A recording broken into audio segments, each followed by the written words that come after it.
TravelTalk, brought to you by clickandgo.com, the only travel company to offer a true €1 holiday deposit. Sunshine 106.8. Sunshine 106.8.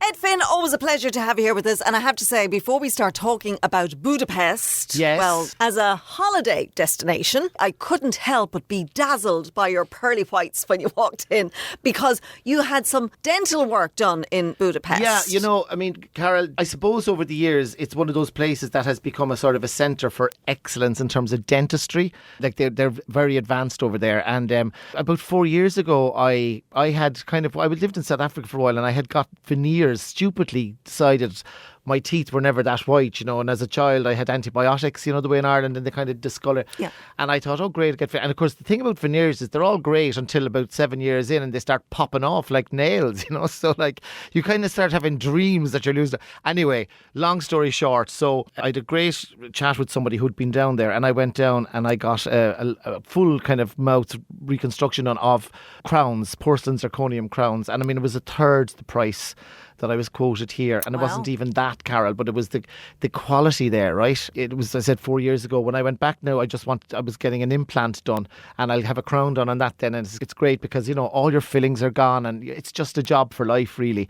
There's 100 people a month from Ireland where I go to Creative Dental, 100 a month, Carol, and there was people there from all over the world, and they were having implants and da-da-da. The guy, Attila, who owns it all, I call him Attila the Gum. He's a gas man, right? He's a fabulous character. He's travelled the world and he knows everything. They've won best European dental clinic for years and stuff. It's like Star Wars for dental clinics, you know, so I call it like City of Smiles or Dental Central is Budapest. They did a great job because your teeth always look great. I must say, like, you know, I was delighted when the dentist is finished, because it's a lot of work, you know, and when they hold up the mirror, like, you just feel, oh my God. But I mean, look at your teeth. I mean, you're like Hollywood smile there with your blinding me, or at the other side of the studio. And I mean, you know, but mine, people say to me, are they your own teeth? I'm saying, yeah, they cost me a lot of money, you know. So, but they're great. And I must say, I know a good few people that have been over and back there, and it's just, you know, unfortunately, Carol, the cost of getting things done here is just mad. And, you know, it's not even that, but they can't even do, unfortunately, some of the stuff. Everything is done in-house there. I mean, Attila was telling me, like, the cost of making crowns, the material is nothing. It's like 0.0 euros. He was saying it, you know, he said there's no reason why a crown or an implant should be fecking €1,000, you know? But for some reason, it is here. Well, in this and, country, you know, best of luck to anyone who wants to. But I must say, and not alone can you do that, but then you can, of course, enjoy a fabulous city break on the Danube. Very, very nice. Okay, well, let's talk about that then. Yeah, I mean, Budapest is famous for lots of things, but I mean, the thermal baths are amazing as well, right? I mean, they have these Széchenyi baths, the Rudas baths. I mean, when Irish people kind of go to the pub on Friday, the Hungarians and the people in Budapest go to the baths, you know, for the spa, and they play chess and they, you know, like in the water, and it's absolutely incredible because there's all these therapeutic qualities in the sulphur in the water, and I mean, you do feel fantastic after it. I stayed in the Gellert Hotel, right, which is part of the Danubius group. Now, they have loads of hotels there. Brilliant value. The Gellert would be one of these old ladies, or like the Dianes of old, you know, Habsburgian type beautiful hotels, you know, big huge rooms and big wooden beds and wardrobes, and you know, lovely. I looked over the Chain Bridge and the Danube. It was just beautiful. And just behind that is the famous Gellert Spa, and you go in there and like you get massaged to, like, the ladies come in and they hammer you with an inch of your life, you know, the real deal on marble slabs, and it's fantastic stuff. And of course the restaurants, the food, the Hungarian food is amazing. I mean, obviously we all know about goulash and all this kind of stuff. And a great tip, Carol, as well, if you go to the Great Market Hall, which is amazing. It's like the English market, but it's much bigger. Fantastic place to buy souvenirs like bags of powdered paprika, tablecloths, amazing prices, beautiful quality handmade tablecloths. And on the first floor, they have these amazing booths, and like they sell this incredible buffet style hot food. And for €4 or €5, you can get the most beautiful paprika, goulashes, sausages, you know, all the traditional Hungarian food. And that's really, you could eat there like all week if you were staying there for a few days. It's terrific. Really, really good. Another thing as well that's really interesting, right? They have an amazing thing there called the Terror Haza, or House of Terror, and it's a museum that tells the whole history of the, you know, occupation there. First of all, it was the headquarters for the Nazis, and then it was for the really much feared communist secret police. awful place, terrible interrogations, tortures, executions, but the museum tells the whole story of it, and it actually is really, really interesting because it tells you about all the communist propaganda. It's as fascinating as it is chilling, Carol, and that's a really, really interesting one. Now, one thing that I did, which I absolutely loved, I love Art Nouveau buildings, and there's an amazing, it's actually called the Amazing Art Nouveau Tour of Budapest, and I had this fantastic guide called Zabi Farkas, and he is an amazing guy. He's a native Hungarian, and he specialises in this kind of Art Nouveau, and they have the most incredible Art Nouveau buildings there.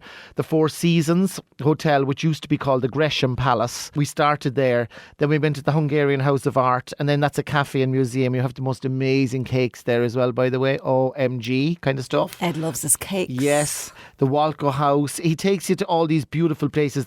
The Hungarian State Treasury, which is the Royal Postal Savings Bank building, unbelievable. They have the most incredible roof there with all these coloured mosaic tiles. Something so different, but you know, the buildings in Budapest, the architecture, it's just incredible. And that was €35, and I swear to God, it was one of the best tours I ever did. Just fantastic. The other thing I did, which was great fun, Carol, was with this guy Zabi, because I was there on my own, because, you know, I was talking earlier about I went over to get a bit of an implant done there and stuff, and I was just on the Monday night, I thought, you know, I'd love to do. So he did a little Budapest by night tour with me, and he took me around to some lovely places, and we went to these places like lovely wines and different things, but on a Monday and Thursday, there's karaoke in the Phoenix bar in Budapest, right? And I tell you, Carol, listen, that's life. I even attempted Ronan Keating, you know. Oh, God. You say nothing at all. I cleared the place then, like that was the end. That was about after a few palinkas, you know. But it was great because they were all kind of Hungarians, and it was great to hear them singing their songs and then me singing like our songs, but they thought it was great. And just listen, who doesn't like karaoke? And I didn't realise, wow, Monday and Thursday night, so like you absolutely do that. Well, I'm so sorry I missed that now, I have you to are say. no, seriously. No, I am. Listen. I am. Look at my face. Yeah. I am. No, really, but I mean, I think your man recorded me singing one, so I can actually play it for you later if you want. Apparently, I was a big hit. Yeah, telling you. It was a Monday night though. Yeah, it was. Frank Sinatra and Ronan Keating, Carol. It was just fab. But Budapest, I must say to you, St. Stephen's Basilica, by the way, is just beautiful. They've restored it. The Parliament buildings, all the normal stuff you do on the tours as well. It's just mind-blowing, the architecture. It's so beautiful. And great value. The flights with Aer Lingus, really good times in the afternoon as well. Ryanair also fly there from 39 each way. I went out with Aer Lingus and back. It was terrific. You know what? It's just great value. Coffees for like €1 and €2 and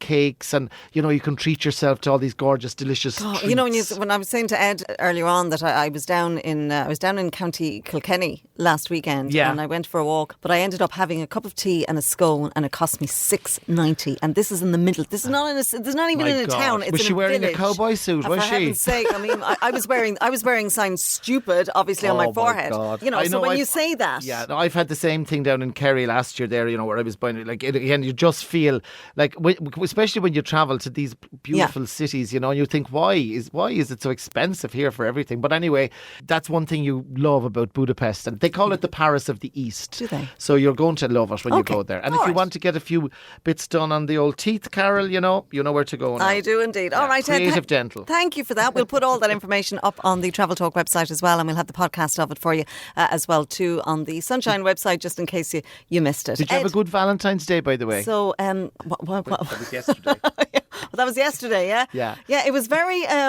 Did you enjoy it? Yeah, I did enjoy it. You were going hiking or something. You know what? I did enjoy Valentine's Day, but it had nothing to do with Valentine's Day, which is probably why I enjoyed it. Oh, great. You know, well call done. me cynical or whatever, but hey. Fantastic. Anyway, have a great weekend, Carol. See you next week, Ed.